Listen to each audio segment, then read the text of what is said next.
Hello guys, welcome to another guide by Unholy Spirit here. Today I'll be going over talents, rotation, gems, glyphs, enchants, the maths behind why I choose the talents I do, and everything in between, so stay tuned.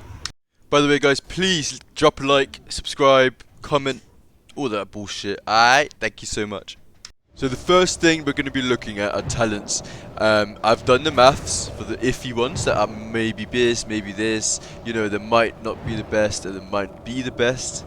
And I've done the actual maths. I'll tell you in 2 seconds. So first of all, this one is terrible, by far. This one and this one are the last two talents you're going to want to spend. The reasoning being, this one, if you do the maths, you basically give your Felguard 5.34% attack speed permanently. So obviously it gives 20% if you do the maths, it's 5.34% attack speed perma. And this was 5% crit with all my buffs, blah blah blah, in raids, so 5% crit was 5.34% attack speed. Attack speed is obviously better because attack speed equals basically crit. So these are the talents, and here's the glyphs I use. And Warmane, I don't know about retail. I can't even remember so long ago, but in Warmane, your pet actually deals a ton of your damage. So if you can look at this, it says 13% of my damage was done by my pet. So buffing your pet is actually quite beneficial. Next we'll be looking at enchants and gems. Right, so gem wise, you want to be gemming for +9, +7 and +5 spell power. You always want to suck at those and they will become worth it. Anything else like spirit, blah blah blah, they're terrible, don't do it. For enchants, you just want to go, I know I have this one because I am absolutely lazy, I don't want to farm rep and I don't give a fuck. For enchants, you just want to go more and more spell power, as much as you can possibly get. I went spirit with this one because more spell power, blah blah blah. More spell power. I don't have this enchanted actually, I didn't even notice. More spell power, more spell power. +10 stat is probably your best. I don't really care about this one. Any buff here is fucking trash. This one is tailoring. It is by far the best as well. And yeah, as I said, gems, if it's +5, +7, +9 spell power, you will gem for that shit. And it'll be worth it, technically speaking. In raw DPS. Next, we'll be looking at your general rotation, and it gets very complicated here. Like, if you're listening to it, it becomes very complicated, but when we put it down in paper, it's actually really fucking simple. So what I'll do is I'll explain it to you now, but then I'll also put down a description below with the actual thing laid out where it goes, spell 0 would be, for example, Life Tap because you do it before the pool.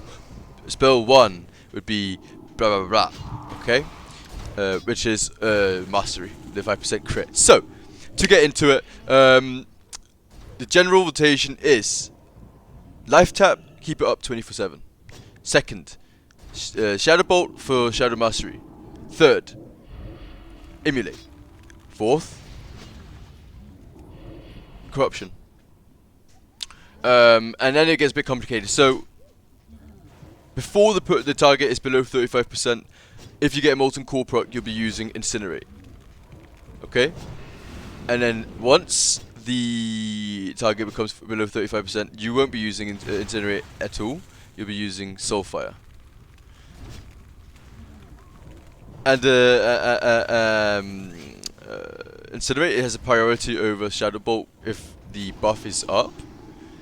So you use Incinerate as filler when you have Molten Core proc.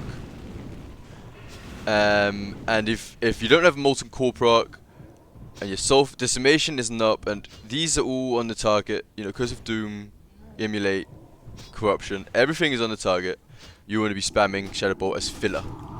Now you want to use your cooldowns in a smart way. So if you know you will use Bloodlust at the start, you will want to use this probably.